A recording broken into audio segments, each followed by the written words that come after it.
विषय निर्माण की संरचना है और जो इसके विषय है उसका हम आगे अध्ययन करेंगे। तो सबसे पहले हम बात कर रहे हैं विषय निर्माण की विधियों का। विषय निर्माण की विधियाँ, modes of formation of subject. विषयों का सही क्रमबद्ध उचित व्यवस्थापन क्रम विषय निर्माण की विधियों द्वारा ही प्रदान किया जाता है। पुस्तकालय विज्ञान में जो विभिन्न विषय हैं उनका सही एवं उचित जो क्रम वाइज आपका व्यवस्थापन है वो विषय निर्माण की जो विधियां हैं उनके द्वारा ही उन विषयों को क्रम क्या है प्रदान किया जाता है। बिना विषय निर्माण की विधियों के इन विषयों को क्रम जो प्रदान करना नामुमकिन है, इसलिए इन विधियों का प्रयोग किया जाता है। विषय निर्माण निरंतर है। विषय निर्माण क्या है? निरंतर है। आपको ज्ञान की जो विशेषताएं बताई थी उनमें बताया था कि निरंतर है। इसी प्रकार जो आपका विषय निर्माण विषय बनाया जाता है वो भी आपका निरंतर है, लगातार जारी रहता है। इनका निर्माण विभिन्न विषय निर्माण की विधियों से होता है। करीब टोटल जो विषय निर्माण की 12 विधियों का प्रयोग वर्तमान में किया जाता है। कितनी? 12 विधियों का प्रयोग वर्तमान में विषय निर्माण की किया जाता है। इन 12 विधियों की शुरुआत की बात करें तो सबसे पहले डॉक्टर एस.आर. रंगनाथन द्वारा इन विषय निर्माण की विधियों की शुरुआत की गई थी 1950 में, और इनके द्वारा 1950 में 4 प्रकार की विधियों के साथ शुरुआत की गई थी। यानी सर्वप्रथम डॉक्टर एस.आर. रंगनाथन द्वारा 1950 में 4 प्रकार की आपकी विषय निर्माण की विधियां बताई थी। वर्तमान में टोटल अभी जो उपयोग हो रही है वो आपकी टोटल 12 विधियां उपयोग हो रही है, जो आपके 3 प्रकार के विषय है उनके अंतर्गत बांटी गई हैं। 3 प्रकार के विषय कौन कौन से हैं? तो साधारण विषय आपके, सबसे पहले साधारण विषय की बात करें तो बेसिक सब्जेक्ट आपका।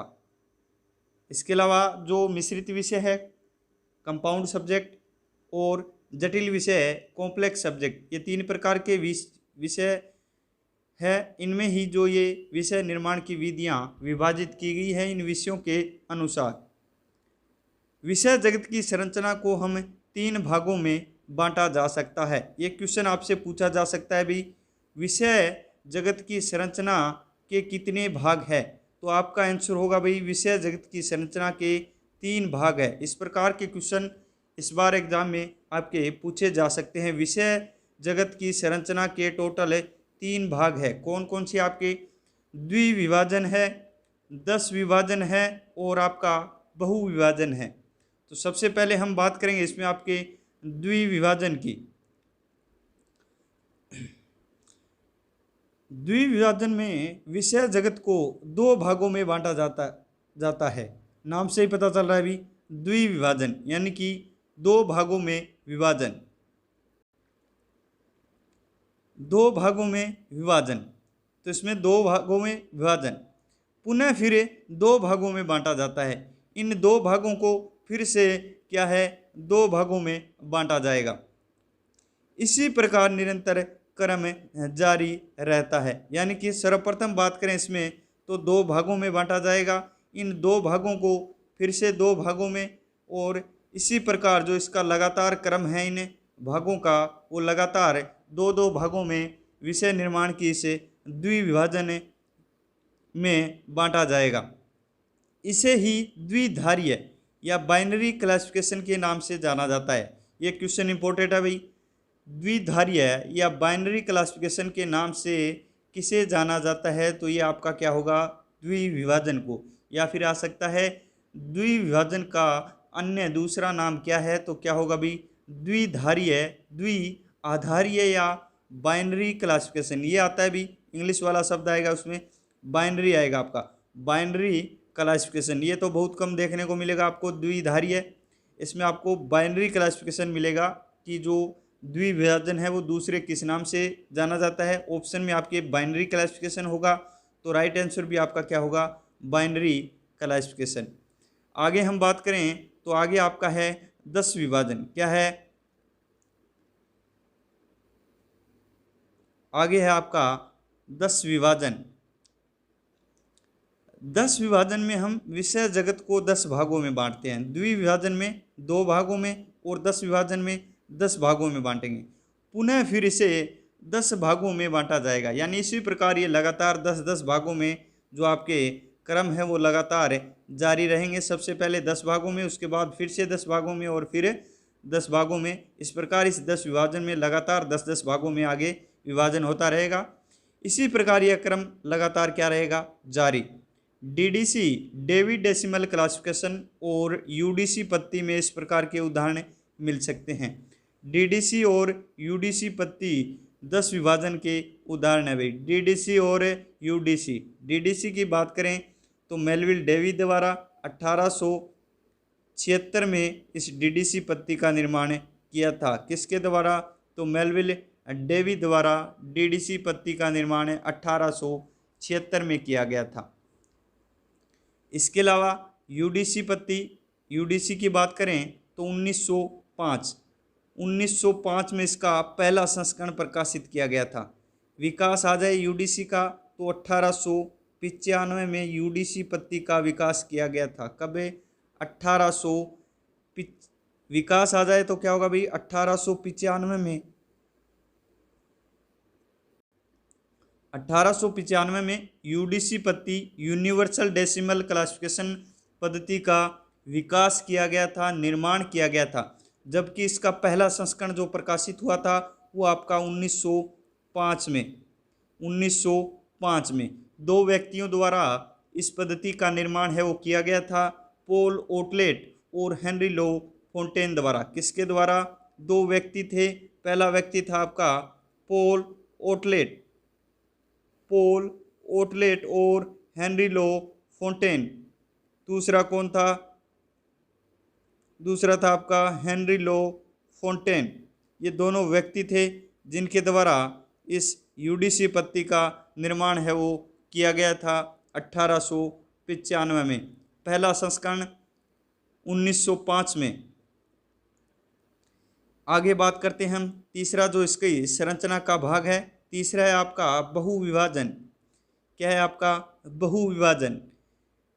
इस विषय संरचना में हम विषय जगत को अनेक भागों में बांटा जाता है। नाम से ही पता चल रहा है भाई, बहुविभाजन यानी अनेक भागों में इसमें बांटा जाता है। विषय संरचना में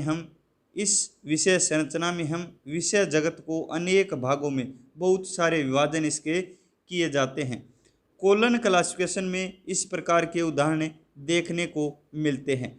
कोलन क्लासिफिकेशन इसका उदाहरण है भी कोलन सीसी, जिसका निर्माण 1933 में और ये किया गया था आपका किसके द्वारा, सीसी की बात करें 1933 में निर्माण किया गया था सर्वप्रथम डॉक्टर SR रंगनाथन द्वारा। पहला संस्करण पूछ ले तो 1933 होगा। टोटल 7 संस्करण थे इसके। अंतिम संस्करण था 1987 में 7वां, जो इसके 3 शिष्य थे उनके द्वारा डॉक्टर SR रंगनाथन की मृत्यु के पश्चात इस सीसी के 7वें संस्करण का प्रकाशन किया गया था। तो इस प्रकार हमारी जो विषय निर्माण की संरचना थी, जिसे 3 भागों में मुख्यतः बांटा जाता है, द्विविभाजन, 10 विभाजन और आपका बहुविभाजन। 10 विभाजन के उदाहरण आपको पूछ ले तो डीडीसी और क्या होगा, यूडीसी। डीडीसी और यूडीसी 10 विभाजन के क्या होंगे भी, उदाहरण होंगे। जबकि सीसी आ जाए तो आपका कौन सा होगा, बहुविभाजन, पॉलीकोटोमी। डेकाकोटोमी है ये, और ये क्या है, पॉलीकोटोमी। आगे हम बात कर लेते हैं विषय 3 प्रकार के हैं। ये क्वेश्चन भी आ जाता है भाई, विषय के प्रकार कौन कौन से हैं, या फिर ऑप्शन में आपके तीनों प्रकार दे दिए जाएंगे और इनमें से पूछा जाएगा कि इनमें से विषय के प्रकार है। तो ये तीनों ही है भाई, 3 प्रकार है विषय के आपके सब्जेक्ट्स के कौन कौन से है। तो सबसे पहले आपका साधारण विषय है। साधारण विषय की बात करें तो आपका बेसिक सब्जेक्ट कहा जाता है ये।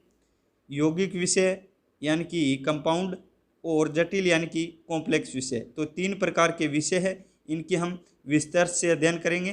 तो सबसे पहले बात करें साधारण विषय की।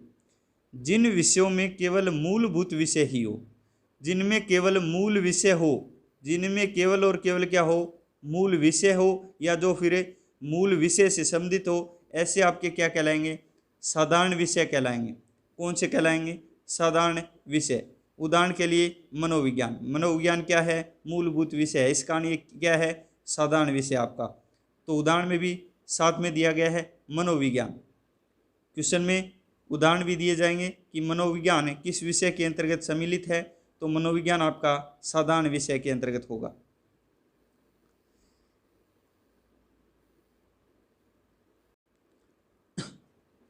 आगे जो नंबर 2 विषय आपका वो है आपका यौगिक विषय, या जिसे कंपाउंड सब्जेक्ट भी कहा जाता है।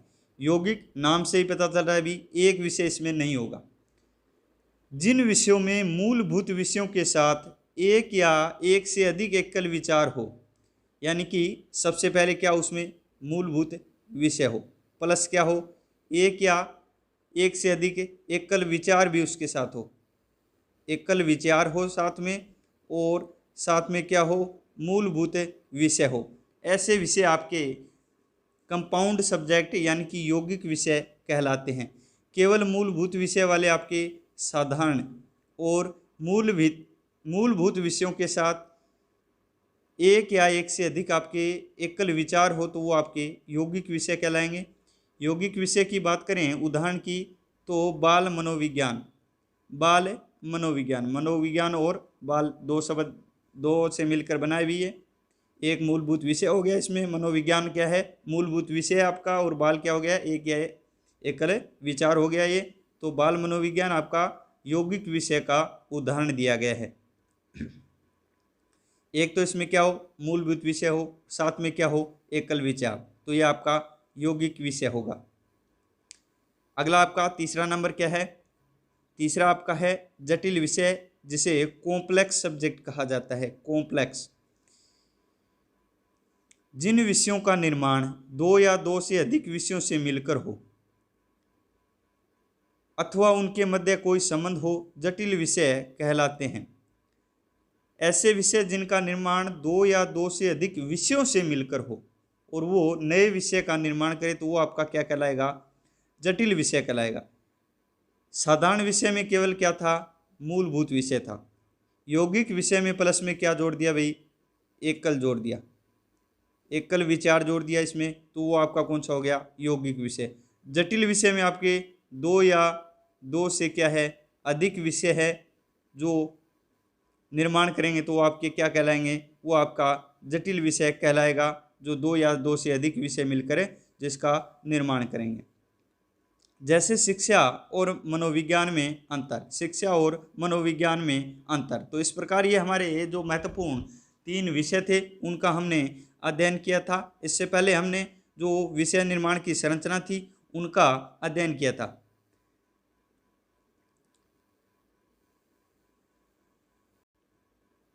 आगे हम इसमें बात करें तो रंगनाथन ने ज्ञान जगत का अध्ययन से, रंगनाथन ने डॉक्टर एस.आर. रंगनाथन जो भारत में पुस्तकालय विज्ञान के जनक कहलाते हैं, उन्होंने ज्ञान जगत के अध्ययन से वर्गीकरण के सामान्य सिद्धांतों, नियामक सिद्धांतों, अवधारणाओं, उपसूत्रों और तकनीकों का प्रतिपादन किया था।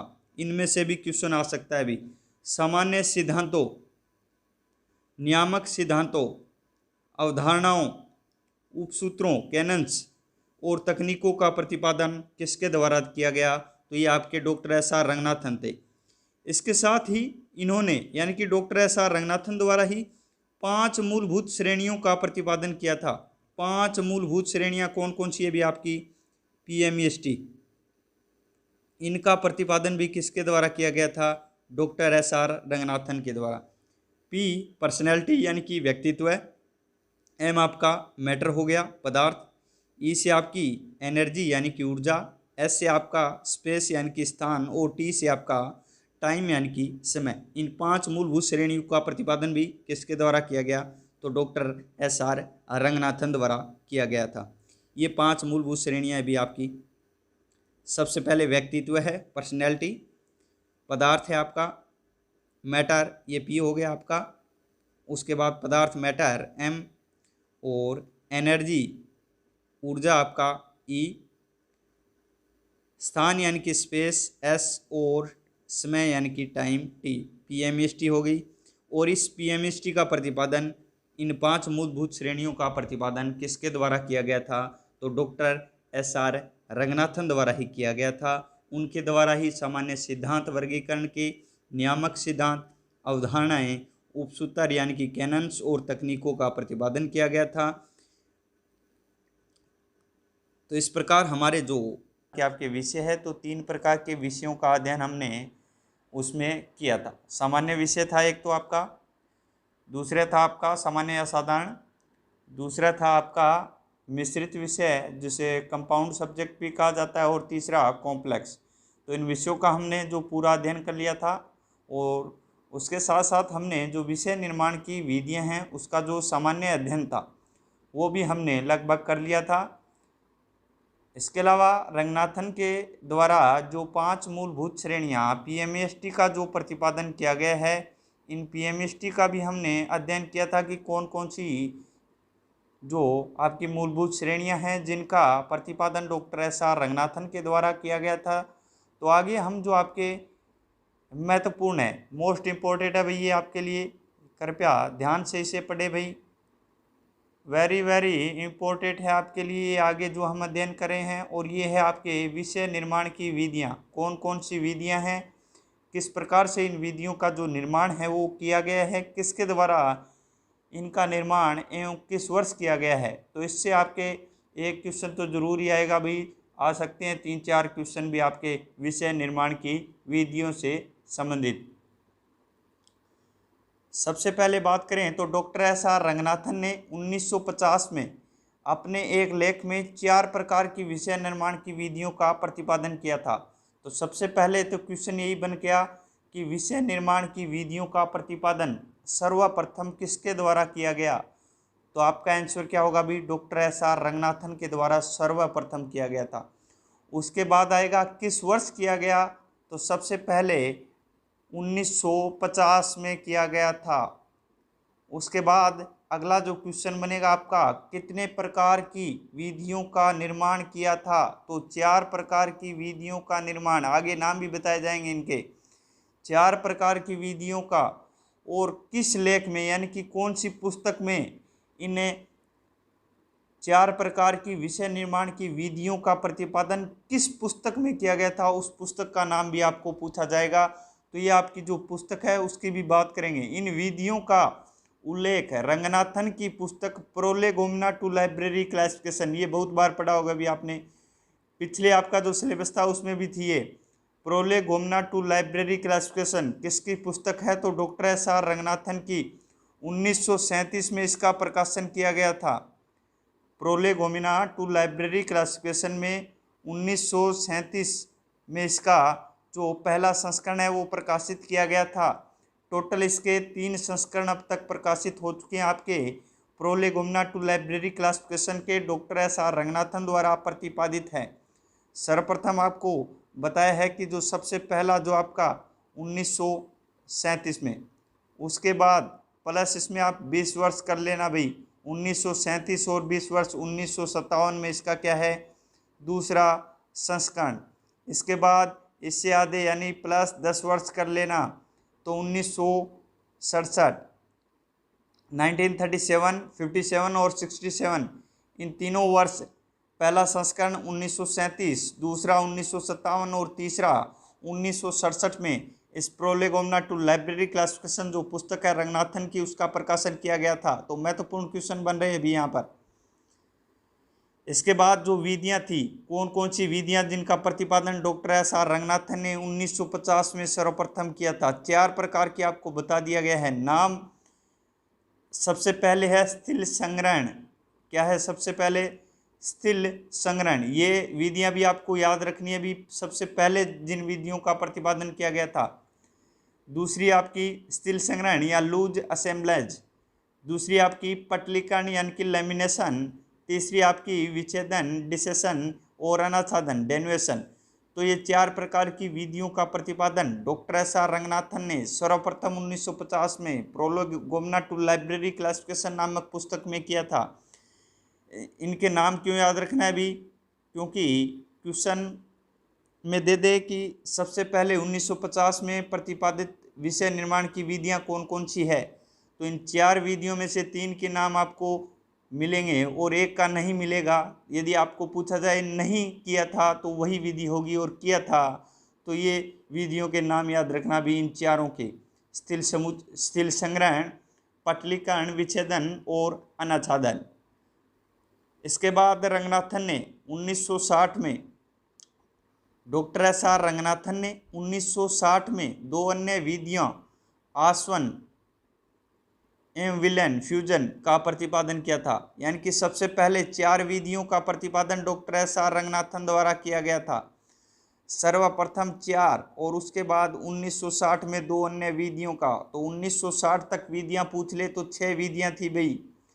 1960 तक कितनी विधियों का प्रतिपादन किया गया, तो 6 विधियों का, और किसके द्वारा, तो इन 6 का जो प्रतिपादन है वो डॉक्टर एस.आर. रंगनाथन ने। 2 अन्य विधियां आसवन और विलेन, इससे भी क्वेश्चन पूछा जाता है भी 1960 में किन 2 विधियों का प्रतिपादन किया गया, आसवन और विलेन का, किसके द्वारा, तो डॉक्टर एस.आर. रंगनाथन द्वारा।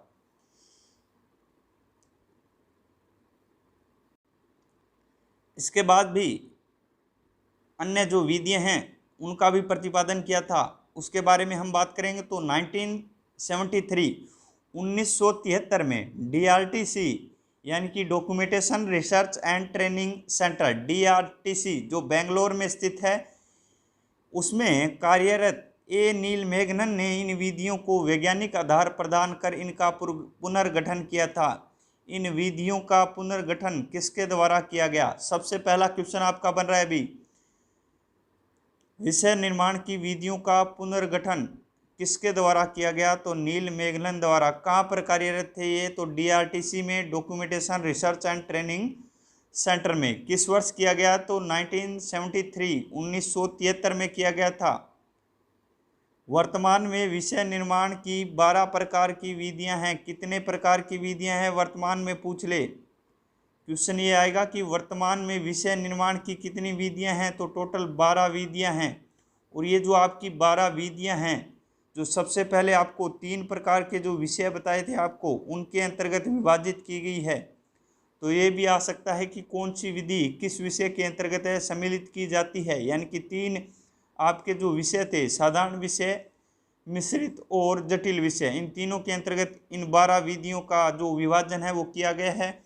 उसका भी हम अध्ययन नीचे करेंगे। सबसे पहले जो सम्मिलित है आपके सरल विषय, सरल विषय में 3 विधियां दी गई है। इन तीनों के अलावा भी अभी उनका भी हम आपको बताएंगे।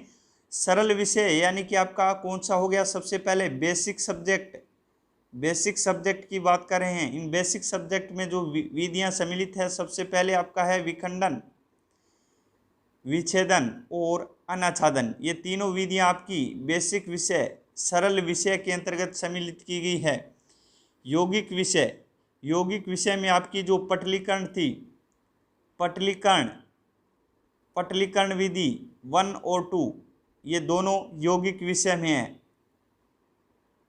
आपको याद करने में आसानी होगी कि यौगिक विषय में पटलीकरण है भाई, यौगिक विषय में पटलीकरण है। यदि आप जो यौगिक यानी कि मिश्रित विषय और जटिल विषय, कंपाउंड और कॉम्प्लेक्स सब्जेक्ट दोनों की विधियां याद रख लेंगे तो ये जो आपका बेसिक सब्जेक्ट है, सरल विषय है, उसकी अपने आप याद हो जाएगी। तो पटलीकरण फर्स्ट और सेकंड आपके मिश्रित विषय या यौगिक विषय, या फिर बात करें तो कंपाउंड विषय के अंतर्गत आती है।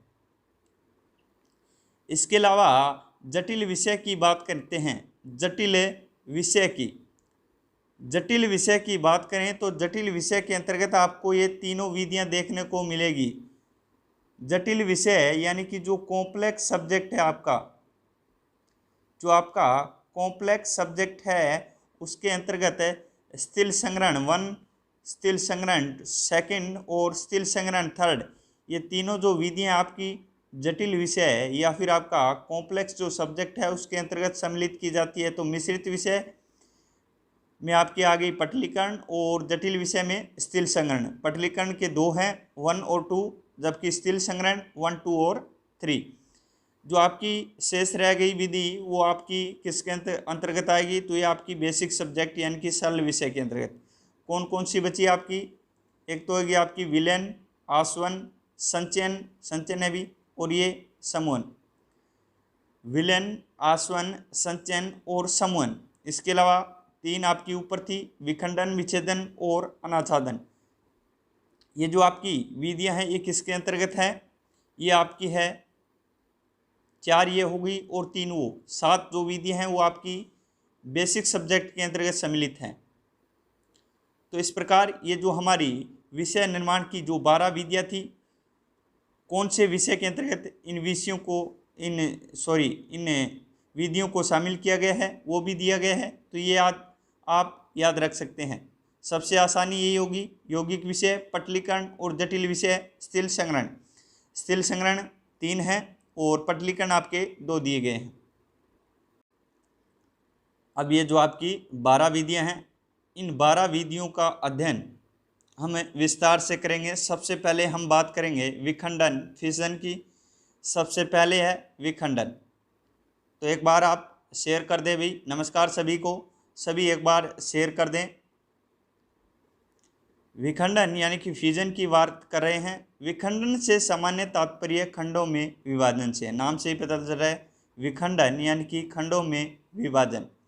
रंगनाथन के अनुसार मूलभूत विषय जब उपविभागों में विखंडित हो जाएं या खंडों में विभाजित हो जाएं तो इसे विखंडन कहा जाता है।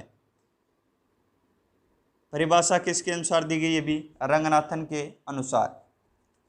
मूलभूत विषय जब उपविभागों में विखंडित हो जाए तो ये विखंडन कहलाएगा, फिजन कहलाएगा आपका। यह विभाजन की आंतरिक प्रक्रिया है। विखंडन क्या है, विभाजन की आंतरिक प्रक्रिया है। विखंडन से विषयों का विस्तार कम होगा, ये याद रखना भाई। विखंडन से विषयों का विस्तार कम होगा और गहनता अधिक होगी। इंपॉर्टेंट लाइन अभी ये आपकी वेरी वेरी इंपॉर्टेंट है। विखंडन से विषयों का विस्तार कम होगा और गहनता क्या होगी, अधिक होगी।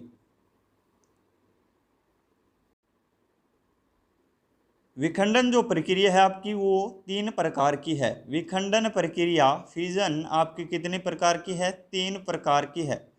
परंपरागत विखंडन, निकाय विखंडन और विशिष्ट विखंडन। टोटल 3 प्रकार की आपकी विखंडन यानी कि फिजन प्रक्रिया है।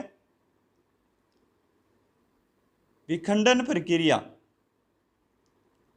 से एक विषय 2 या 2 से अधिक विषयों में विभाजित होकर नए विषय का निर्माण करते हैं। विखंडन प्रक्रिया से एक विषय 2 या 2 से अधिक विषयों में विभाजित होकर नए विषय का निर्माण करेंगे। यानी कि एक जो विषय है वो आपका 2 या 2 से जो अधिक है, 2 या 2 से अधिक विषयों में विभाजित होकर एक जो नया विषय है, न्यू सब्जेक्ट है, उसका निर्माण करेगा। इस विभाजन से उपविभागों का निर्माण होगा, जिसके आधार पर विखंडन प्रक्रिया 2 प्रकार की है। इस विभाजन से उपविभागों का निर्माण होगा, यानी कि जब विषय विखंडन प्रक्रिया है वो विषय को 2 या 2 से अधिक भागों में बांट देगी और नए विषय का निर्माण करेगी। तो ये जो उपविभाग बनेंगे, इसके नए विषय बनेंगे, इनके आधार पर जो विखंडन प्रक्रिया है वो 2 प्रकार की बताई गई है। सबसे पहली आपकी क्या है, विच्छेदन है। सबसे पहले यहाँ पर 2 प्रकार का आपका विखंडन ही बता दिया है। सबसे पहला आपका विच्छेदन है और अनाच्छादन। विच्छेदन और अनाच्छादन। सबसे पहले विच्छेदन की बात कर लेते हैं। विच्छेदन, डिसेक्शन, प्रोलेगोमिना टू लाइब्रेरी क्लासिफिकेशन। इस पुस्तक का भी बार बार जिक्र हो रहा है, हर जगह ये पुस्तक आ रही है आपकी, तो वेरी वेरी इंपॉर्टेंट है भाई।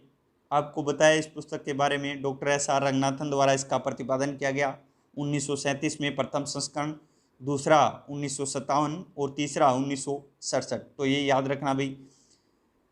प्रोलेगोमिना टू लाइब्रेरी क्लासिफिकेशन नामक पुस्तक में डॉक्टर एस.आर. रंगनाथन ने विच्छेदन को परिभाषित करते हुए लिखा है, यानी विच्छेदन को भी डॉक्टर एस.आर. रंगनाथन द्वारा इसी पुस्तक में परिभाषित किया गया है, जिसमें आपके जो विषय निर्माण की 4 विधियों का भी जो वर्णन है, इसमें उल्लेख है, वो दिया गया था 1950 में, जिनका प्रतिपादन किया गया था।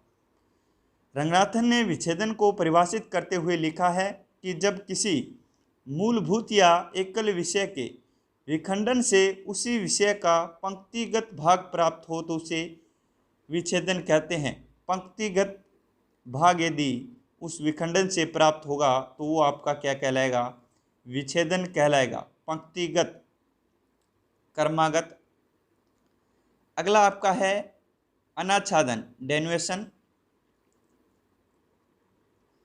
अनाच्छादन की बात करेंगे। जे.एच. सेरा ने इसे ज्ञान के नए विषयों की खोज प्रक्रिया कहा है। वेरी वेरी इंपॉर्टेंट क्वेश्चन बन रहा है भी, किसके द्वारा जो अनाच्छादन विषय निर्माण की विधि है उसे नए विषयों की खोज प्रक्रिया कहा है?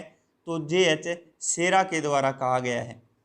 जब एक मूलभूत विषय वर्गों की एक श्रृंखला में विभाजित हो, अर्थात मूलभूत या एकल विषय के विखंडन से उपविभाग प्राप्त हो तो उसे अनाच्छादन कहते हैं। मूलभूत विषय वर्गों की एक श्रृंखला में विभाजित होगा, यानी कि जो मूलभूत या एकल आपका विषय है, विखंडन से उसके उपविभाग प्राप्त होंगे तो यही आपका क्या कहलाएगा? अनाच्छादन यानी डेनुएशन कहलाएगा। इससे विषयों का विस्तार कम होता है। अनाच्छादन से विषयों का विस्तार कम होता है एवं विषयों की गहनता और सूक्ष्मता बढ़ जाती है। इसके कारण जो विषयों की गहनता और सूक्ष्मता है वो बढ़ जाएगी। इससे नए विषयों का निर्माण होता रहता है, नए विषयों का निर्माण होता रहता है। तो ये अपनी जो अनाच्छादन था भाई। आगे बात करें तो आपका पटलीकरण फर्स्ट है। पटलीकरण फर्स्ट ये आ गया भाई, कौन से विषय में था? तो आपका यौगिक विषय में था। पटलीकरण फर्स्ट और सेकंड दोनों ही आपके कंपाउंड सब्जेक्ट यौगिक विषय के अंतर्गत सम्मिलित है। पटलीकरण फर्स्ट का अध्ययन करेंगे। जब 2 या 2 से अधिक पक्ष मूल पक्ष पर पटलित होते हैं तो इसे पटलीकरण 1 कहा जाता है। जब 2 या 2 से अधिक पक्ष है वो मूल पक्ष पर पटलित होंगे तो ये आपका पटलीकरण क्या कहलाएगा? 1 कहलाएगा। इस विधि से यौगिक विषयों का निर्माण होगा। ये आ गया भी, यौगिक विषयों का निर्माण होगा पटलीकरण फर्स्ट और सेकंड दोनों से।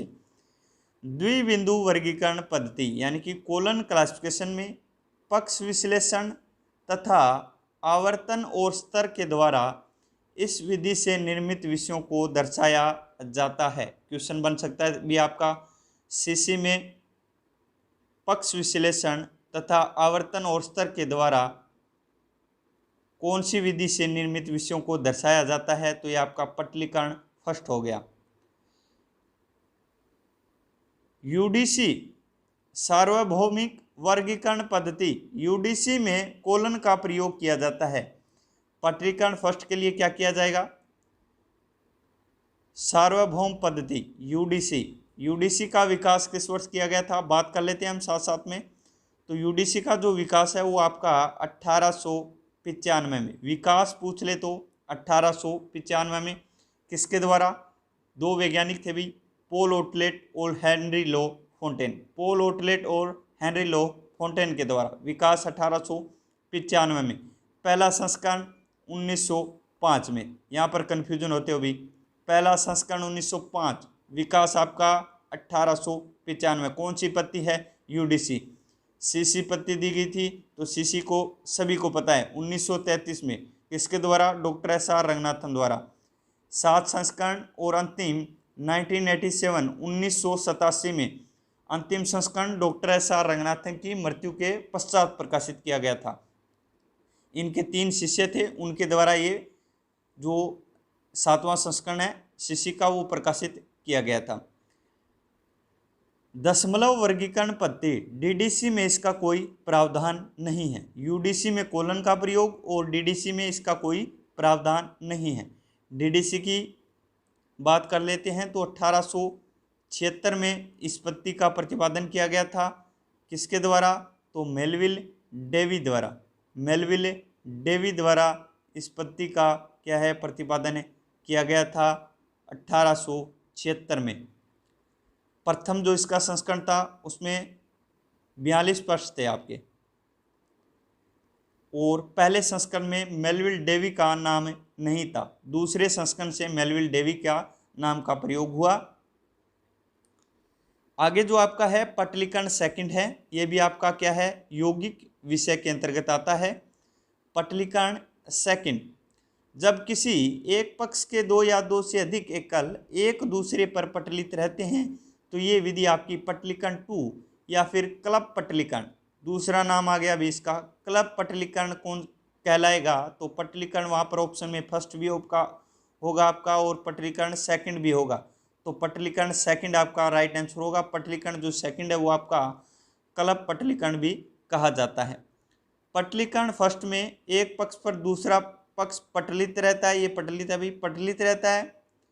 पटलीकरण जो पहला था आपका उसमें एक पक्ष पर दूसरा पक्ष पटलित रहता था, जबकि जो आपका पटलीकरण सेकंड है उसमें एक ही पक्ष का, इसमें तो एक पक्ष से दूसरा पक्ष था और इसमें क्या है, एक ही पक्ष का एकल विचार दूसरे पक्ष पर पटलित रहता है। इसमें एक ही पक्ष है, इसमें दो पक्षों का प्रयोग किया गया अभी, एक पक्ष दूसरे पक्ष पर पटलित, एक ही पक्ष का एकल विचार दूसरे जो पक्ष या विचार है उस पर पटलित रहेगा, तो ये आपका क्या कहलाएगा, पटलीकरण सेकंड। द्विबिंदु वर्गीकरण पद्धति, सीसी में इस विधि से निर्मित विषयों को अध्यारोपण विधि के द्वारा दर्शाया जाता है। पटलीकरण सेकंड से निर्मित विषयों को सीसी यानी कि कोलन क्लासिफिकेशन में अध्यारोपण विधि के द्वारा दर्शाया जाएगा, तो ये इंपॉर्टेंट है भाई, इससे क्वेश्चन आपका बन सकता है। इसके लिए हाइफन चिन्ह का प्रयोग किया जाता है, हाइफन चिन्ह का प्रयोग किया जाता है भी अध्यारोपण विधि, याद रखना भी किसका, हाइफन चिन्ह का। अगला है स्थिल संग्रहण 1, स्थिल संग्रहण आपका क्या आ गया, 1 आ गया, जो आपका जटिल विषय के अंतर्गत सम्मिलित है आपके स्थिल संग्रहण फर्स्ट सेकंड और थर्ड। लूज असेंबलेज, स्थिल संग्रहण पटलीकरण से भिन्न है, स्थिल संग्रहण आपका जो पटलीकरण विधि थी उससे अलग है। जब दो या दो से अधिक विषयों का अध्ययन उनके परस्पर संबंधों के रूप में किया जाए तो उसे स्थिल संग्रहण फर्स्ट कहा जाता है। क्या है भी, पटलीकरण फर्स्ट और सेकंड का अध्ययन कर लिया, स्थिल संग्रहण फर्स्ट है क्या है, जो पटलीकरण से अलग है, भिन्न है। जब दो या दो से अधिक जो विषय है उनका अध्ययन कर उनके परस्पर संबंधों के रूप में उनका अध्ययन किया जाए तो उसे स्थिल संग्रहण फर्स्ट कहा जाता है। वर्गीकरण शब्दावली में इन पारस्परिक संबंधों को अंतर विषयहीन दशा संबंध यानी कि इंटर सब्जेक्ट फेस रिलेशन कहा जाता है। वर्गीकरण शब्दावली में ये जो आपका विषयों का अध्ययन है आपका स्थिल संग्रहण फर्स्ट के अंतर्गत, ये आपका इंटर सब्जेक्ट फेस रिलेशन अंतर विषयहीन दशा संबंध कहलाएगा। इसके द्वारा जटिल विषय का निर्माण होता है, फर्स्ट सेकंड और थर्ड तीनों के द्वारा ही जटिल विषय का क्या होगा, निर्माण होगा। तो सबसे पहले भैया आप शेयर कर दें इसे, आपके जो लाइब्रेरियन ग्रेड थर्ड और जो आपकी एनवीएस वैकेंसी है केवीएस की भी आने वाली है, तो उनके लिए ये महत्वपूर्ण टॉपिक है। आगे बात करें तो इस विधि में निम्न प्रकार के दशा संबंधों का प्रयोग किया जाता है। फेस रिलेशंस का प्रयोग, दशा संबंध फेस रिलेशंस कौन कौन से हैं, तो सबसे पहला जो आपका सामान्य संबंध, जनरल संबंध, सामान्य दशा संबंध भी कह सकते हैं। और आगे जो दूसरा है वो है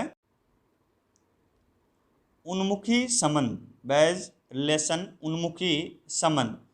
नेक्स्ट है तुलनात्मक संबंध, कंपैरिजन रिलेशन। और चौथा है भिन्नात्मक संबंध, डिफरेंस रिलेशन। पांचवा है आपका प्रभावात्मक इन्फ्लुएंस रिलेशन। और छठा जो है आपका उपकरण सूचक संबंध, टूल रिलेशन, जो आपके सीसी के 7वें एडिशन में प्रयोग किया गया था। टूल रिलेशन यानी कि उपकरण सूचक संबंध का प्रयोग कोलन क्लासिफिकेशन के 7वें संस्करण में किया गया था। तो तो ये 6 प्रकार के दशा संबंध जो आपके बताए गए हैं, स्थिल संग्रहण फर्स्ट में बताए गए हैं, लूज असेंबलेज फर्स्ट में आपके 6 प्रकार के दशा संबंधों का वर्णन किया गया है। नेक्स्ट है आपका स्थिल संग्रहण 2। यह भी आपका क्या है, जटिल विषय के अंतर्गत आता है। लूज असेंबलेज सेकंड है ये। जब किसी मुख्य वर्ग के एक ही पक्ष के दो एकलों के बीच परस्पर संबंध दर्शाया जाता है तो इसे स्थिल संग्रहण सेकंड कहा जाता है। मुख्य वर्ग के एक ही पक्ष के दो एकलों के बीच परस्पर यदि रिलेशन दर्शाया जाएगा तो ये आपका लूज असेंबलेज सेकंड कहलाएगा, स्थिल संग्रहण 2 कहलाएगा। ये वर्गीकरण शब्दावली में से अंतरपक्ष दशा संबंध इंट्राफेसेट फेस रिलेशन, वर्गीकरण शब्दावली में ये क्या कहलाएगा, तो इंट्राफेसेट फेस रिलेशन अंतरपक्ष दशा संबंध, कौन सा, स्थिल संग्रहण सेकंड। इस विधि में भी निम्न प्रकार के दशा संबंध है, कौन कौन सी है, तो वही है भाई, सेम टू सेम वही 6 प्रकार के दशा संबंध। इसमें भी आपके सामान्य संबंध है आपका उन्मुखी संबंध, तुलनात्मक, भिन्नात्मक, प्रभावात्मक और उपकरण सूचक, general relation, bias relation, comparison, difference, influence और tool relation. Tool relation CC के 7वें एडिशन में प्रयोग किया गया था। तो ये दशा संबंध स्थिल संग्रहण सेकंड में प्रयोग किए गए हैं आपके। नेक्स्ट है आपका स्थिल संग्रहण थर्ड। जब एक ही पक्ष के पंक्तिबद्ध एकलों के परस्पर संबंध को दर्शाया जाता है तो इसे स्थिल संग्रहण थर्ड कहा जाता है। थर्ड अभी ये सेकंड नहीं है, थर्ड कर लेना यहाँ पर। स्थिल संग्रहण थर्ड, लूज असेंबलेज थर्ड कहलाएगा ये। वर्गीकरण शब्दावली में से अंतर पंक्ति विषय संबंध इंट्रा एरी फेस रिलेशन कहलाएगा। ये नाम भी याद रखना भी इन तीनों के, इंट्रा एरी फेस रिलेशन अंतर पंक्ति विषय संबंध कौन सा है, तो आपका स्थिल संग्रहण थर्ड कहलाएगा। अगली जो विषय निर्माण की विधि है वो आपकी विलयीकरण फ्यूजन क्या है, विलयन भी कहा जाता है इसे, विलयीकरण कह ले, विलयन फ्यूजन। जब दो या दो से अधिक मुख्य विषयों का विलयीकरण एक साथ इस प्रकार से हो जाए कि प्रत्येक अपनी प्रत्यक्षता खो दे। वहाँ पर विभाजन हो रहा था अभी, विलयीकरण में क्या होगा, एक साथ उनका विलय होगा। जब दो या दो से अधिक जो मुख्य विषय है उनका विलय इस प्रकार हो कि वो अपनी जो मूलता है, पृथकता है, वो खो दें, तो ये विधि आपकी विलयीकरण विधि, विलयन कहलाएगा, विलयीकरण कहलाएगा। इस विधि से नए विषयों का निर्माण होगा और इस विलयीकरण से क्या है, आपके नए विषय का निर्माण होगा। इस विधि के द्वारा नवीन विषयों का व्यवस्थापन संबंधित विषयों के मध्य सहायक क्रम में किया जाना चाहिए। यानी कि इस विधि में जो नए विषयों का निर्माण होगा उनका जो व्यवस्थापन है वो संबंधित विषय के मध्य सहायक क्रम में किया जाना चाहिए। तो ये हमारा विलयीकरण यानी कि फ्यूजन था। आगे जो आसवन है, आसवन और विलयन ये दोनों विधियाँ दी गई थी जिनका जो प्रतिपादन है वो 1960 में डॉक्टर SR रंगनाथन द्वारा किया गया था। 1950 में 4 ही प्रकार की विधियों का प्रतिपादन किया था विषय निर्माण की। 1960 में 2 अन्य विधियाँ थी, आसवन और विलयन। तो आसवन की बात कर लेते हैं। आसवन से आशय किसी मिश्रण के शुद्धिकरण से है, किसी मिश्रण के शुद्धिकरण से। आसवन से क्या आशय है, किसी मिश्रण का शुद्धिकरण। ज्ञान जगत का जब आसवन किया जाए तो इससे प्राप्त नए शुद्ध विषय आश्रित मुख्य विषय कहलाएंगे। जब ज्ञान जगत का आसवन यानी कि मिश्रण का शुद्धिकरण हो गया ज्ञान जगत के, तो इससे प्राप्त जो नए शुद्ध विषय प्राप्त होंगे वो आपके आश्रित मुख्य विषय कहलाएंगे। तो ये आपकी कौन सी विधि थी, आसवन विधि थी। अगली आपकी संचयन विधि। संचयन की बात करें तो इस विधि में 2 या 2 से अधिक वर्ग मिलकर एक सामान्य मुख्य वर्ग का निर्माण करते हैं। संचयन, इसमें भी क्या होगा, दो या दो से अधिक जो वर्ग है वो मिलकर एक सामान्य मुख्य वर्ग का निर्माण करेंगे। जब किसी वर्ग में कई वर्गों का समावेश हो तथा अनिवार्य विशेषताएं सामान्य रूप से हो तो उसे संचयन कहा जाता है। जब किसी वर्ग में कई वर्गों का समावेश हो और उसमें जो अनिवार्य विशेषताएं हैं वो सामान्य रूप से हो तो वो आपका क्या कहलाएगा, संचयन कहा जाएगा। पूर्व में इस विधि को आंशिक समावेश पार्शियल कॉम्प्रेशन के नाम से जाना जाता था। ये इंपॉर्टेंट क्वेश्चन है भाई, नोट डाउन कर ले। आंशिक समावेश विषय निर्माण की कौन सी विधि को आंशिक समावेश विधि भी कहा जाता है? तो ये आपकी संचयन विधि हो गई। संचयन विधि का दूसरा नाम आंशिक समावेश विधि।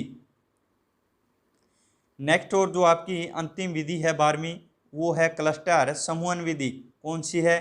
क्लस्टर या समूहन विधि। ये आपकी इंपॉर्टेंट है भाई, और इससे एक क्वेश्चन आने की पूरी संभावना है।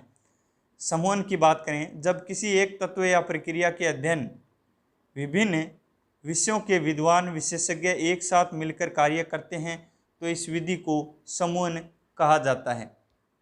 समूहन क्या हो गया? जब किसी एक ही तत्व या प्रक्रिया के अध्ययन में विभिन्न जो विषयों के विद्वान हैं या विशेषज्ञ हैं वो एक साथ मिलकर कार्य करें तो ये क्या कहलाएगी? आपकी समूहन कहलाएगा। पूर्व में इस विधि को विषयों का पुलिंदा सब्जेक्ट ऑफ बंडल कहा जाता है। ये क्वेश्चन इंपॉर्टेंट है भाई, विषयों का पुलिंदा कहा जाता है तो आपका समूहन विधि को। समूहन विधि का दूसरा नाम है विषयों का पुलिंदा सब्जेक्ट ऑफ बंडल। तो ये आपकी दोनों जो अंतिम विधियां थी, एक तो आपकी समूहन हो गई और दूसरी आपकी थी संचयन। संचयन आपकी आंशिक समावेश विधि कहलाती है और जो समूहन है वो आपकी क्या कहलाएगी? विषयों का पुलिंदा सब्जेक्ट ऑफ बंडल। बिफ्रेम की बात करें तो बिफ्रेम फ्रेमवर्क ग्रंथ सूची वितरण के लिए डेटा मॉडल है। सॉरी, बिफ्रेम क्या है? बिफ्रेम आपका क्या है? डाटा मॉडल है। डेटा मॉडल है आपका बिफ्रेम। ग्रंथ सूची वितरण के लिए, किसके लिए? अभी ग्रंथ सूची के वितरण के लिए एक प्रकार का जो डेटा मॉडल है वो आपका बिफ्रेम है।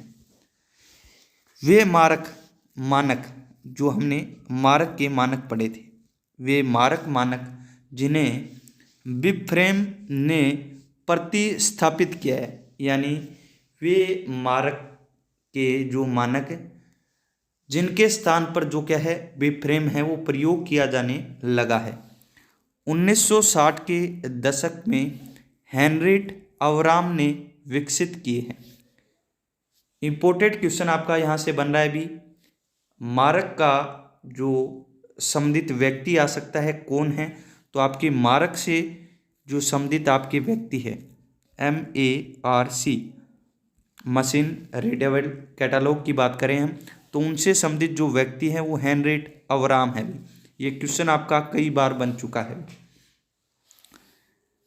हेनरिट अवराम द्वारा जो मारक है वो 1960 के दशक में विकसित किए गए थे। दशक दिया गया है अभी 1960 का। वैसे जो मारक है वो आपका 1966 में 1966 में विकसित किया गया था आपका मारक।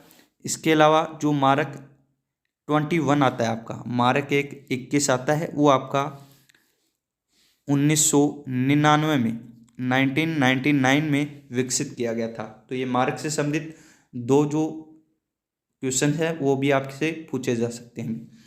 आगे बात करें हम इसकी तो 2012 में लाइब्रेरी ऑफ कांग्रेस, किसने? LC लाइब्रेरी ऑफ कांग्रेस द्वारा 2012 में डेटा प्रबंधन कंपनी जोफिरा के साथ, किसके साथ मिला? कौन मिला? 2012 सन याद रखना। लाइब्रेरी ऑफ कांग्रेस कंपनी कौन सी होगी? जोफिरा कंपनी थी आपकी, डेटा प्रबंधन कंपनी थी ये, के साथ मारक से जुड़ा नया डाटा विकल्प विकसित करने के लिए अनुबंध किया। यानी आपकी जो लाइब्रेरी ऑफ कांग्रेस है उसने 2012 में मारक के स्थान पर काम आने वाले नए जो डेटा विकल्प का विकास करने के लिए, उत्पादन करने के लिए जो डेटा प्रबंधन कंपनी थी जोफिरा कंपनी, उसके साथ क्या किया भाई, अनुबंध किया, करार किया था। इसके बाद मार्क रिसोर्स, मार्क आर के नाम से भी जाना जाता है इसे, मार्क रिसोर्स नामक नए मॉडल की घोषणा की थी। यानी इन दोनों ने क्या है, एक नए मॉडल की घोषणा है वो 2012 में की थी, मार्क रिसोर्स की। इसी मॉडल का एक और प्रारूप, यानी ये जो आपका मार्क रिसोर्स जो मॉडल विकसित किया गया था जोफिरा कंपनी और आपके लाइब्रेरी ऑफ कांग्रेस द्वारा 2012 में, इसी मॉडल का एक और प्रारूप है वो बिबफ्रेम के नाम से तैयार किया गया था। यानी इसी का ये क्या है, एक मॉडल है आपके मार्क रिसोर्स का, मार्क आर का ये क्या है, बिबफ्रेम एक मॉडल है। लाइब्रेरी ऑफ कांग्रेस ने 2016 में बिबफ्रेम संस्करण 2.0 जारी किया गया था। दो क्वेश्चन यहाँ पर बिबफ्रेम से संबंधित आपके इंपॉर्टेंट बन रहे हैं अभी।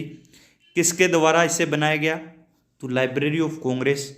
साथ में कंपनी पूछी जाए तो जोफिरा कंपनी जो आपकी डेटा प्रबंधन कंपनी थी, इसके साथ क्या किया अभी, अनुबंध किया था कि हम क्या है, मिलकर मार्क के स्थान पर काम आने वाले डेटा प्रबंधन के लिए नई तकनीक, नई खोज हम विकसित करेंगे।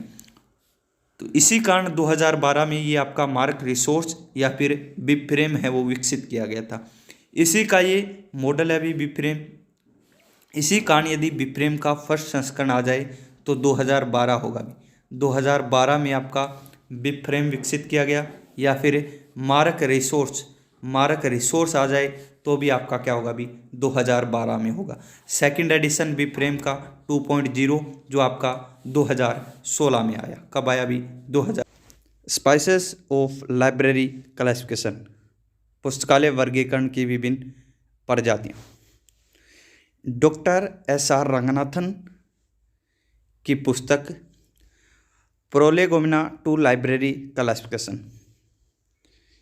एक तो भाई आप सभी के लिए क्या है, ये जो पुस्तक दी गई है प्रोलेगोमिना टू लाइब्रेरी क्लासिफिकेशन, ये बहुत ही ज़्यादा इम्पोर्टेंट है।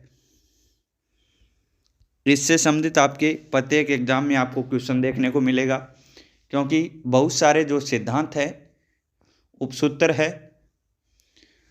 इसके अलावा जो प्रजातियां हैं, इन सभी का उल्लेख जो आपको देखने को मिलेगा वो आपको डॉक्टर एस.आर. रंगनाथन की ये जो पुस्तक दी गई है प्रोलेगोमिना टू लाइब्रेरी क्लासिफिकेशन, इसी में मिलेगा। तो ये भी इम्पोर्टेंट है। इस पुस्तक की बात करें तो इसका जो पहला संस्करण आया था वो आपका 1937 में। इसके बाद जो दूसरा संस्करण है इसका वो 1957 में, और इसके बाद इसका तीसरा संस्करण 10 वर्ष पश्चात 1967 में। तो 3 एडिशन ये आपके आ चुके हैं प्रोलेगोमिना टू लाइब्रेरी क्लासिफिकेशन के। ये भी आपको क्या है, एडिशन आपको याद रखना है। रंगनाथन की ये पुस्तक है और इसके द्वितीय एवं तृतीय संस्करण में, इसके जो सेकंड संस्करण 1957 और 1967 वाले संस्करण में इन श्रेणियों का क्या मिलता है, उल्लेख मिलता है। ये जो प्रजातियां हैं पुस्तकालय वर्गीकरण की, क्लासिफिकेशन की, इनका जो उल्लेख है वो डॉक्टर एस.आर. रंगनाथन की book prolegomena to library classification के दूसरे और तीसरे संस्करण में इन प्रजातियों का क्या मिलता है, उल्लेख मिलता है। इन श्रेणियों का क्या मिलता है, उल्लेख मिलता है। यानी ये दी गई है इस पुस्तक में। ये श्रेणियाँ निम्नलिखित है, कौन कौन सी है उसका अध्ययन करेंगे। और ये भी आपके लिए क्या है भी, सभी जो श्रेणियाँ हैं, प्रजातियाँ हैं, ये आपके लिए इम्पोर्टेंट है।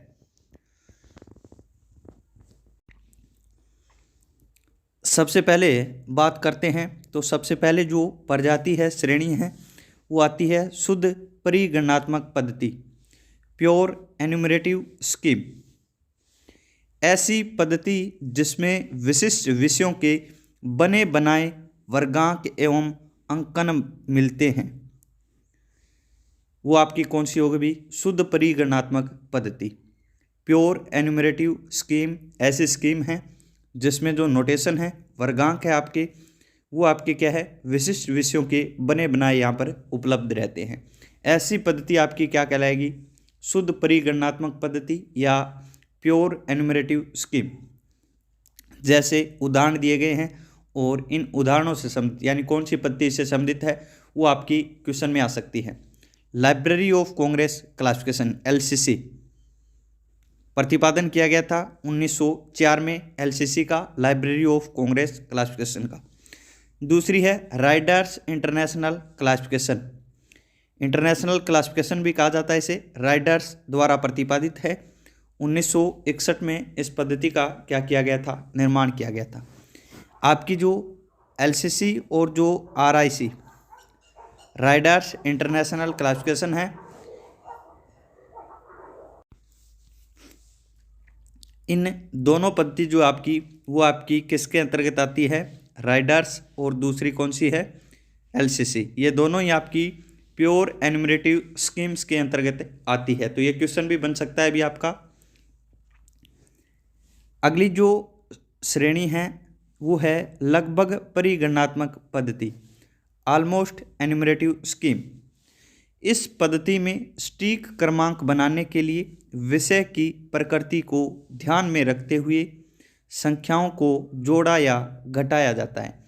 यानी पहले जो थी उसमें तो आपके क्या है? बने बनाए वर्गांक या फिर अंकन मिलते थे, लेकिन इसमें क्या है भी? जो आपके विषय है उसकी सब्जेक्ट की प्रकृति को ध्यान में रखकर क्या है? इसमें संख्याओं को या तो जोड़ा जाएगा या फिर क्या किया जाएगा? घटाया जाएगा। इसमें आधार विषय विभाजन दिया जाता है। वर्गीकरण की अनुसूचियों को जोड़ने के लिए कुछ सारणियां दी गई हैं। इसमें क्या है? वर्गीकरण की अनुसूचियां जोड़ने के लिए क्या है भी? कुछ जो टेबल्स है, सारणियां हैं, वो दी गई हैं। डेवी डेसिमल क्लासिफिकेशन 1876 और सब्जेक्ट क्लासिफिकेशन, ये जो दोनों पद्धति है आपकी, एक तो SC और दूसरी DDC, ये दोनों पद्धतियाँ आपकी लगभग परिगणनात्मक पद्धति स्कीम के अंतर्गत आती है। अभी LCC आपकी पहले आ चुकी है, इंटरनेशनल क्लासिफिकेशन भी आ चुका है, ये शुद्ध परिगणनात्मक में, और लगभग में DDC और SC। आगे बात करते हैं। नेक्स्ट जो है वो है लगभग पक्षात्मक पद्धति, ऑलमोस्ट फेस्टेड स्कीम। DDC के 19वें एडिशन में आपको बताया गया था, फेसेट का प्रयोग किया गया था। DDC के 19वें एडिशन में लगभग पक्षात्मक पद्धति, ऑलमोस्ट फेस्टेड स्कीम की बात करें तो इस पद्धति में विषयों के पूर्व निर्मित क्रमांक उपलब्ध होते हैं तथा इसमें पक्षों को आधार बनाया जाता है। फेसेट को क्या बनाया जाता है? आधार बनाया जाता है।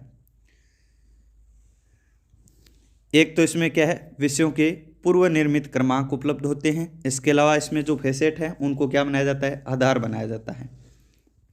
इसके जो उदाहरण हैं, कौन कौन सी स्कीम इसके अंतर्गत आती है, तो एक तो आपकी हो गई UDC, यूनिवर्सल डेसिमल क्लासिफिकेशन, जिसका निर्माण 1905 में किया गया था। 1905 में भाई इसका पहला एडिशन आया था। इसका विकास आपका किया गया था 1895 में।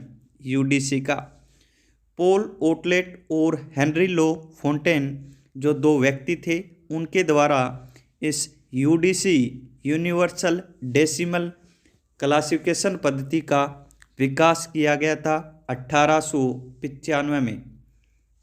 इसका जो पहला एडिशन आया था वो 1905 में आया था। दूसरा उदाहरण है बिब्लियोग्राफिक क्लासिफिकेशन BC पद्धति, 1935 में इसका विकास किया गया था। विकासकर्ता थे H. ब्लिस या ब्लिस है वो इसके निर्माणकर्ता थे। तो ये दोनों पद्धतियाँ आपकी क्या है? ऑलमोस्ट फेस्टेड स्कीम के अंतर्गत आती है। अभी अगली है नंबर 4, अपरिवर्तनीय पक्षात्मक रिजिडली फेस्टेड स्कीम। और इस प्रकार की पद्धति में विषयों को पहले से निर्धारित फेसेट क्रम में बांट दिया जाता है। अपरिवर्तनीय जो आपकी पक्षात्मक जो स्कीम है, इस पद्धति के अंतर्गत क्या है भी, विषयों को पहले ही जो इसके निर्धारित फेसेट क्रम हैं उनमें क्या है विभाजन कर दिया जाता है। और इस पद्धति, इसके जो उदाहरण की बात करें, इस श्रेणी के इस जो स्कीम है इसके उदाहरण की बात करें, एक तो आपका हो गया कोलन क्लासिफिकेशन। कोलन क्लासिफिकेशन आपका पहला संस्करण 1933 वाला, दूसरा संस्करण 1939 और तीसरा संस्करण 1950। सीसी के पहले, दूसरे और तीसरे संस्करण, ये जो तीनों संस्करण हैं वो आपके अपरिवर्तनीय पक्षात्मक पद्धति के अंतर्गत आते हैं। टोटल 7 एडिशन है इसके, लेकिन इन 7 में से जो प्रथम 3 एडिशन हैं, पहला, दूसरा और तीसरा, वो आपकी अपरिवर्तनीय पक्षात्मक स्कीम के अंतर्गत आते हैं भाई। Doctor S R. रंगनाथन द्वारा ये आपकी क्या है सीसी कोलन क्लासिफिकेशन क्या है प्रतिपादित है। आगे बात करते हैं लगभग मुक्त पक्षात्मक पद्धति, ऑलमोस्ट फ्रीली फेस्टेड स्कीम या फिर क्लासिफिकेशन की बात करते हैं। इस प्रकार की पद्धति में विषयों को पूर्व निर्धारित फेसेट क्रम में बांटकर उनके लिए अलग अलग चिन्हों का प्रयोग किया जाता है। यानी इससे पहले आपके क्या है फेसेट में बांटा गया था, फेसेट को क्या है निर्धारित क्रम में बांटा गया था, लेकिन लगभग मुक्त पक्षात्मक यानी ऑलमोस्ट फ्रीली फेस्टेड स्कीम है, इसमें आपके क्या है इन फेसेट को क्रम में बांटकर उनके लिए क्या है अलग अलग जो चिन्ह हैं उनका प्रयोग किया जाता है। लगभग मुक्त पक्षात्मक पद्धति की हम बात कर रहे हैं। आगे बात करें इसकी हम, तो ऑलमोस्ट फ्रीली फेस्टेड स्कीम्स में एक तो आपके कोलन क्लासिफिकेशन का जो चौथा संस्करण, पांचवा और जो छठा रिवाइज्ड भी है अभी, 4th एडिशन 1952 में प्रकाशन किया गया था। 5th एडिशन का 1957 में, और इसके बाद छठा एडिशन है 1960 में, और छठा जो रिवाइज एडिशन है 1963 में इसका प्रकाशन किया गया था। ये आपके क्या है भी जो ऑलमोस्ट फ्रीली फेस्टेड स्कीम के अंतर्गत आते हैं भी। कौन से? कोलन क्लासिफिकेशन के चौथा, पांचवा, छठा और छठा रिवाइज एडिशन, ये याद रखने भी आपको।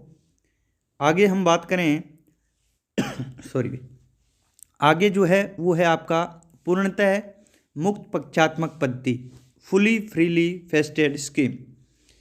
इस प्रकार की पद्धति में विषयों को फेसेट में बांटा जाता है। किसमें? फेसेट में, तथा क्रम का निर्धारण बाद में दिया जाता है। सबसे पहले क्या है भी, सबसे पहले फेसेट बांटे, क्रम निर्धारित किया, उसमें आपका पहला, दूसरा, तीसरा एडिशन आ गए कोलन क्लासिफिकेशन के। उसके बाद जो ऑलमोस्ट फ्रीली फेस्टेड थी उसमें क्या है आपकी चौथा, पांचवा, छठा और छठा रिवाइज आ गया। अब कौन सा है? अब है पूर्ण मुक्त पक्षात्मक, और इसमें आपको फेसेट में बांटा जाता है, लेकिन उन्हें क्रम प्रदान नहीं किया जाता, क्रम का निर्धारण बाद में किया जाता है। और इस जो स्कीम में आपके सीसी कोलन क्लासिफिकेशन का 7वां एडिशन आता है भी 1987 वाला, 1987 7वां एडिशन 1987 में इसका प्रकाशन किया गया था। रंगनाथन के जो 3 शिष्य से थे, कितने? 3 शिष्य, उन तीनों शिष्यों के द्वारा इस एडिशन का क्या किया गया था? प्रकाशन किया गया था। 7वां एडिशन डॉक्टर एस.आर. रंगनाथन की मृत्यु के पश्चात है वो प्रकाशित किया गया था। नेक्स्ट जो है वो है वेस्लेसी संश्लेषणात्मक पद्धति, एनालिटिको सिंथेटिक स्कीम। गोपीनाथ ने कोलन क्लासिफिकेशन के 1950 से 1953 के बीच के संस्करणों को विश्लेषणात्मक पद्धति में विभाजित किया है। 1950 से 1953 के जो संस्करण थे कोलन क्लासिफिकेशन के, उनके गोपीनाथ द्वारा, किसके द्वारा विभाजित किए गए हैं? M.A. गोपीनाथ,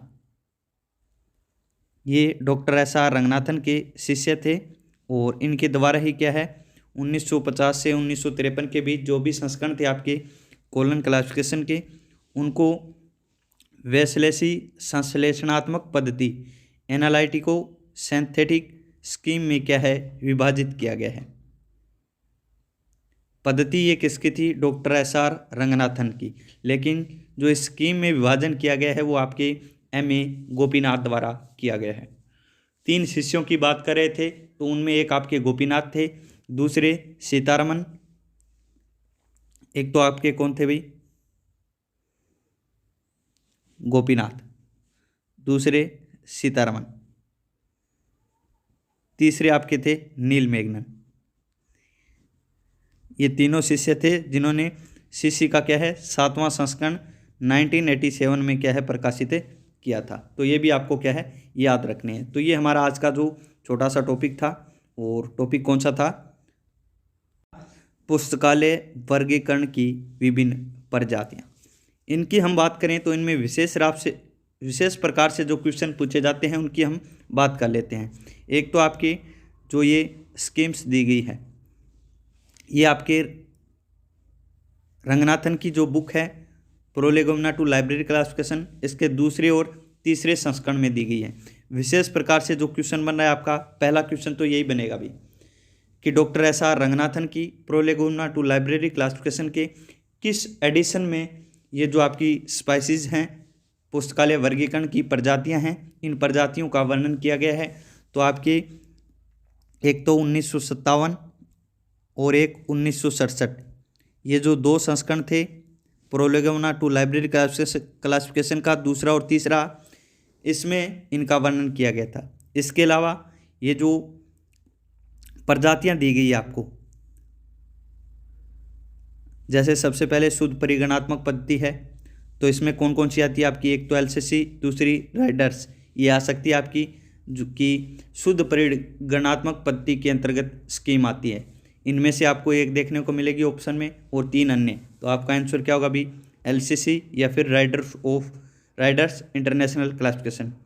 इसके अलावा लगभग परिगणात्मक पद्धति है, तो कौन सी हो गई? डीडीसी और सब्जेक्ट एससी। डीडीसी और एससी ये दोनों आपकी प्रजातियां किस प्रकार की हो गई? तो लगभग परिगणात्मक, लगभग पक्षात्मक आपकी कोलन क्लासिफिकेशन के पहले, दूसरे और तीसरे एडिशन हो गए। सॉरी, पहले दूसरे तीसरे नहीं आएंगे भी, लगभग पक्षात्मक में आपके यूडीसी और बीसी आपके क्या है लगभग पक्षात्मक प्रजाति में आएंगे। इसके अलावा कोलन क्लासिफिकेशन के जो पहले, दूसरे और तीसरे एडिशन है वो आपके आएंगे अपरिवर्तनीय पक्षात्मक में। इसके बाद आपको दी गई है लगभग मुक्त पक्षात्मक, जिसमें सीसी के चौथे, 5वें, 6ठे और 6ठा रिवाइज एडिशन, ये चारों एडिशन आपके लगभग मुक्त पक्षात्मक पद्धति ऑलमोस्ट फ्रीली फेस्टेड स्कीम्स के अंतर्गत आएंगे। इसके अलावा जो 7वां दिया गया है उसकी हम बात करें आगे, तो उसमें आपके दिया गया है पूर्णतः मुक्त पक्षात्मक पद्धति फुली फ्रीली फेस्टेड स्कीम, और इसके अंतर्गत आपके सीसी का जो 7वां एडिशन है वो आएगा। इसके अलावा एक अन्य जो आपकी स्कीम दी गई है वो है वेस्लेसी संश्लेषणात्मक पद्धति, और इसके अंतर्गत गोपीनाथ द्वारा जो कोलन क्लासिफिकेशन के 1950 से 1953 के बीच संस्करण थे, उनको इस पद्धति में आपके क्या है गोपीनाथ द्वारा बांटा गया है। करें तो पोस्टुलेट अभिधारणा की हम बात करेंगे, और इससे संबंधित क्या है प्रत्येक एग्जाम में आपके क्वेश्चन जो है वो पूछे जाने लगे हैं। तो शुरुआत करते हैं हम। अभिधारणा यानी कि पोस्टुलेट। रंगनाथन के अनुसार अभिधारणाएं वे अनिवार्य पूर्व धारणाएं या मान्यताएं हैं। Doctor S R. रंगनाथन ने अभिधारणाओं की परिभाषा दी है, और रंगनाथन के अनुसार क्या है जो अभिधारणाएं हैं पोस्टुलेट हैं वो आपकी अनिवार्य जो पूर्व धारणाएं हैं, क्या है एक प्रकार से जो पूर्व धारणाएं या फिर मान्यताएं हैं वो है जो वर्गीकरण प्रक्रिया में सहायक है। यानी कि ऐसी पूर्व धारणाएं हैं, मान्यताएं हैं जो क्लासिफिकेशन में क्या है सहायता प्रदान करती है। अभिधारणाएं सार्वभौम मान्यता पर आधारित मौलिक सिद्धांत है। क्या बताया है रंगनाथन ने? जो पोस्टुलेट है, अभिधारणाएं हैं, वो सार्वभौमिक मान्यता पर क्या है, जो एक प्रकार से मौलिक सिद्धांत उन्हें डॉक्टर रंगनाथन द्वारा बताया गया है। वर्गीकरण के क्षेत्र में रंगनाथन ने 3 प्रकार की अभिधारणाएं प्रतिपादित की है। क्वेश्चन आपका बन सकता है वर्गीकरण या फिर क्लासिफिकेशन के क्षेत्र में जो रंगनाथन हैं उनके द्वारा कितने प्रकार की जो पोस्टुलेट है, अभिधारणाएं हैं, वो बताई गई है। तो 3 टाइप क्या है आपके डॉक्टर रंगनाथन द्वारा बताए गए हैं। बात करते हैं कौन कौन से वो प्रकार है आपके। सबसे पहले दिया गया आपका वैचारिक धरातल, दूसरा है शाब्दिक धरातल और तीसरा अंकन धरातल। तो ये तीनों जो अभिधारणाएं हैं वो आपके डॉक्टर रंगनाथन द्वारा क्या है प्रतिपादित की गई है और तीनों से संबंधित ही क्या है आपके जो एग्जाम में क्या है क्वेश्चन पूछा जाता है। तो तीनों के आप क्या है भी इम्पोर्टेंट लगा ले, तीनों ही आपकी क्या है इम्पोर्टेंट है। किसने दी अभिधारणाएं? तो रंगनाथन ने। कितनी दी? 3 प्रकार की। कौन कौन सी? तो वैचारिक, शाब्दिक और अंकन। बात करते हैं आगे। वर्गीकरण के सामान्य सिद्धांतों के आधार पर वर्गीकरण प्रक्रिया से आशय पुस्तक या प्रलेख के विषय के नाम को उसकी वर्ग संख्या में अनुवाद करना है। यानी वर्गीकरण के जो सामान्य सिद्धांत है उनके अनुसार जो वर्गीकरण प्रक्रिया है वो किसी पुस्तक प्रलेख के विषय को, किसी पुस्तक या फिर उसके प्रलेख के विषय के नाम को वर्ग संख्या में अनुवाद करना ही क्या है भी वर्गीकरण है। इसके बाद अभिधारणाओं एवं सिद्धांतों के प्रयोग से एक निश्चित क्रम प्रदान करना। यानी सबसे पहले तो क्या माना है सामान्य सिद्धांतों के अनुसार जो वर्गीकरण प्रक्रिया है उसमें पुस्तक या फिर विषय के पुस्तक या फिर प्रलेख के जो सब्जेक्ट है उनके अनुसार उनको क्या है वर्ग संख्या उनको प्रदान करना एवं वर्ग संख्या प्रदान करने के बाद उनको पोस्टुलेट अभिधारणाओं या फिर जो प्रिंसिपल है सिद्धांत हैं उनके प्रयोग से एक क्या है निश्चित क्रम, एक निश्चित क्या है क्रम प्रदान करना ही क्या है अभी वर्गीकरण है। इस प्रकार इसमें प्राकृतिक भाषा का वर्गीकरण की कृत्रिम भाषा में अनुवाद किया जाता है। ये आपके जो वर्गीकरण की परिभाषा पहले आपको बताई थी जो डॉक्टर रंगनाथन द्वारा आपके क्या है दी गई थी और उन्होंने ही आपके क्या है भी जो प्राकृतिक भाषा को कृत्रिम भाषा में अनुवाद को ही क्या कहा है वर्गीकरण। और ये आपके किसने कहा है? तो ये आपके डॉक्टर SR रंगनाथन द्वारा ये परिभाषा वर्गीकरण की दी गई थी। यही आपको यही समझाया गया है कि इसमें यानी वर्गीकरण में आपके प्राकृतिक भाषा को वर्गीकरण की कृत्रिम भाषा में अनुवाद किया जाता है। किसमें? वर्गीकरण में, क्लासिफिकेशन में। यहाँ से इंपॉर्टेंट अभी एक बार देख लेना, यहाँ से कई बार क्वेश्चन बन चुके हैं। रंगनाथन ने प्रायोगिक वर्गीकरण के लिए कुल 9 सत्रों या सोपांश का प्रावधान किया है। जो प्रायोगिक वर्गीकरण है उसके लिए जो आपके डॉक्टर SR रंगनाथन हैं उनके द्वारा टोटल 9 सोपान या फिर जो स्तर हैं, स्टेप्स हैं, वो आपके बताए गए हैं। और ये किसने दिए भी 9 स्टेप्स? तो ये आपके रंगनाथन ने किसके लिए दिए हैं? तो प्रायोगिक वर्गीकरण के लिए दिए हैं। इसके प्रथम 8 सोपान अनुवाद की प्रक्रिया को पूरा करते हैं। इंपॉर्टेंट है अभी लगा लेना। प्रथम जो 8 चरण हैं वो किसको पूरा करते हैं अभी? अनुवाद की प्रक्रिया को, ट्रांसलेशन की जो प्रक्रिया है, अनुवाद की प्रक्रिया, उसको जो प्रायोगिक वर्गीकरण के प्रथम 8 कौन से?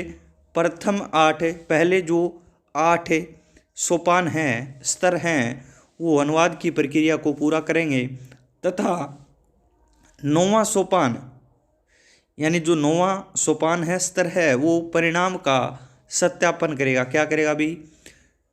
जो परिणाम हैं जो रिजल्ट है उसका वेरिफिकेशन करेगा। कौन सा? 9वां स्टेप्स, 9वां स्तर, 9वां जो सोपान है रंगनाथन द्वारा। प्रथम 8 अनुवाद की प्रक्रिया, 9वां परिणाम का सत्यापन। आगे बात करते हैं, रंगनाथन ने अपनी पुस्तक, कौन सी पुस्तक है? Elements of library classification. कौन सी बुक है रंगनाथन की? एलिमेंट्स ऑफ लाइब्रेरी क्लासिफिकेशन के 3rd संस्करण में लिखा है डॉक्टर रंगनाथन ने। जो इनकी पुस्तक थी एलिमेंट्स ऑफ लाइब्रेरी क्लासिफिकेशन, इस पुस्तक में लिखा है कि नए वर्गीकरणकारों यानी जो वर्गीकरण करता है उसको चाहिए कि वे इनका क्रमानुसार अभ्यास करे, कि इनका इन सोपांश का क्या करे, क्रम के अनुसार इनका क्या करे भी, अभ्यास करें। वह प्रत्येक चरण पर ठहर कर सोचना और समझना चाहिए। यानी रंगनाथन द्वारा इनकी जो पुस्तक थी एलिमेंट्स ऑफ लाइब्रेरी क्लासिफिकेशन, इसके 3रे एडिशन, 3rd एडिशन में इनके द्वारा लिखा गया कि जो नए वर्गीकरण करता है, जो वर्गीकरण करते हैं, जो नए हैं, उनको चाहिए कि वे इन चरणों का क्या है, सबसे पहले अभ्यास करें और प्रत्येक जो चरण है इस पर क्या है, ठहर कर, रुक कर क्या है, वे सोचे और समझे इन सोपांश को, इन सत्रों को। ये किसने कहा है? तो ये आपके डॉक्टर रंगनाथन ने। पुस्तक कौन सी थी? तो एलिमेंट्स ऑफ लाइब्रेरी क्लासिफिकेशन। इससे पहले भी जो पुस्तक बार बार आ रही थी वो कौन सी थी? जल्दी से एक बार कमेंट करें। इससे पहले इन्होंने सिद्धांत दिए थे, उपसूत्र दिए थे, वो कौन सी बुक में दिए थे? नाम बता दें उसका जल्दी से कमेंट बॉक्स में। 1937 में जिसका प्रथम संस्करण प्रकाशित किया गया था वो थी आपकी prolegomena to library classification. Prolegomena to library classification जो पुस्तक थी उसमें इनके द्वारा क्या है, उपसूत्रों का वर्णन किया गया, सिद्धांतों का वर्णन किया गया। लेकिन ये परिभाषा इनके द्वारा जो पुस्तक में दी गई है वो उसका नाम है भाई elements of library classification. Prolegomena to library classification आपकी 1937 में इसका पहला संस्करण आया था, दूसरा 1957 और तीसरा 1967, 3 एडिशन थे इसके। आगे बात करते हैं, रंगनाथन के वर्गीकरण के सोपांश निम्न हैं। यानी टोटल 0 से 8 तक 9 सोपान दिए गए हैं भी। 0 से 8 तक के क्या है, 9 सोपान आपके रंगनाथन द्वारा दिए गए हैं। और ये आपके जो सोपान हैं, स्तर है, स्टेप्स हैं, वो निम्न हैं। सोपान 0 दिया गया है, ये आपका अपरिष्कृत आख्या से संबंधित है। सोपान 1 अभिव्यंजक आख्या से। सोपान 2 मूल पदों में आख्या। सोपान 3 आपका दिया गया है विश्लेषित आख्या से संबंधित है। इसके अलावा सोपान आपका जो 4 है वो आपका दिया गया है परिवर्तित आख्या। सोपान 5 मानक पदों में आख्या। सोपान 6 सकेंद्रीय संख्यायुक्त आख्या। सोपान 7 है संश्लेषित आख्या। और सोपान 8 क्या है भी, सत्यापन। यानी 9वां जो सत्यापन है ये सोपान 8, ये आपका परिणाम का क्या करता है, सत्यापन करता है। यही आपका क्वेश्चन बन सकता है भी यहीं से।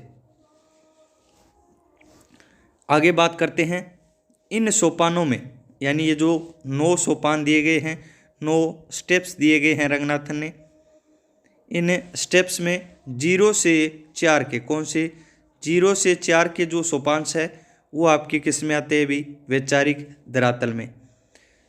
इसके बाद 5वां जो सोपान है वो आपका शाब्दिक धरातल में सम्मिलित है।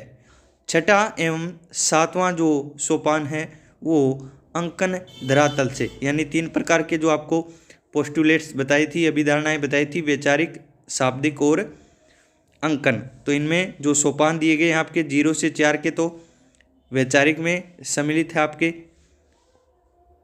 5 नंबर जो सोपान है वो शाब्दिक धरातल से, और 6ठा और जो 7वां है वो आपका अंकन धरातल से संबंधित है। तो इस प्रकार आपके जो 9 स्टेप्स थे, सोपान थे, उनको इन तीनों धरातलों के अनुसार क्या है, विभाजित किया गया है। इन तीनों के अनुसार वैचारिक, शाब्दिक और अंकन, ये क्या आपकी अभिधारणाएं हैं तीनों। ये क्या थे भी, स्टेप्स थे तीनों। तो ये हमारा आज का जो महत्वपूर्ण टॉपिक था, जिसमें से आपसे क्या है, कई बार आपसे क्वेश्चन पूछे जाते हैं और वर्तमान में क्या है, इनसे संबंधित आपके क्वेश्चन बन रहे हैं। तो ये हमारा आज का जो महत्वपूर्ण टॉपिक था वो था अभिधारणाएं या फिर पोस्टुलेट।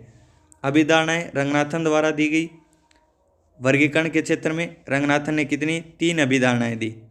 वैचारिक धरातल, जिसमें आपके जो 9 स्टेप्स दिए थे रंगनाथन ने, इनमें से आपके 0 से 4 के स्टेप्स तो आपके वैचारिक धरातल में, नंबर जो 5 सोपान है, स्टेप्स है, वो आपका शाब्दिक धरातल में, और अंकन धरातल में आपका क्या है, 6 और 7 सम्मिलित किया गया है। तो इस प्रकार इनको क्या है, बांटा गया है अभी। 9वां 8वां यानी 9वां स्टेप जो आपका 0 से 8 थे, इसमें जो अंतिम स्टेप्स था वो आपका क्या है भी, परिणाम का क्या करेगा, सत्यापन करेगा। क्या करेगा, परिणाम का सत्यापन। तो ये हमारी क्या है भी, पोस्टुलेट्स थी, जिनकी परिभाषा भी आपके किसके द्वारा दी गई, रंगनाथन द्वारा। रंगनाथन ने इसके प्रकार बताए हैं। इसके अलावा रंगनाथन द्वारा ही ने क्या है भी, इन सोपान्स को क्या है, बांटा गया है। और इनका वर्णन जो एलिमेंट्स ऑफ लाइब्रेरी क्लासिफिकेशन थी, इसमें इन्होंने क्या है भी, इन सोपान्स के बारे में लिखा है इसके 3रे संस्करण में, कि जो नए वर्गीकरण करता है उनको चाहिए कि वे इन सोपान्स का क्या है भी, क्रमानुसार अभ्यास करें और प्रत्येक चरण पर क्या है भी, ठहर कर सोच समझ कर क्या है, इनको समझना चाहिए। कौन किसको भाई, जो सोपान्स है, स्टेप्स है, इनके लिए रंगनाथन द्वारा जो एलिमेंट्स ऑफ लाइब्रेरी क्लासिफिकेशन पुस्तक है, इस पुस्तक में इनके द्वारा कहा गया है अभी।